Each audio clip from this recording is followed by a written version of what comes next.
بسم اللہ الرحمن الرحیم۔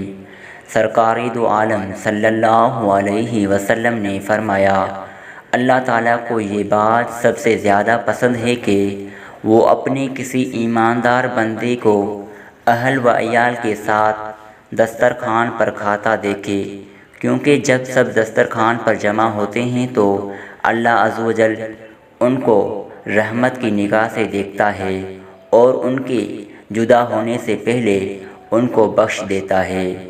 کھانا کھانے کے بعد کی دعا: الحمدللہ الذی اطعمنا وسقانا وجعلنا من المسلمین۔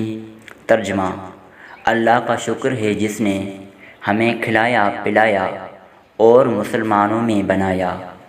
تو اس ویڈیو کو لائک کیجیے اور ہمارے چینل کو سبسکرائب کیجیے اور بیل آئیکن کو بھی دبائیں تاکہ ہماری ویڈیوز سب سے پہلے آپ تک پہنچ سکے۔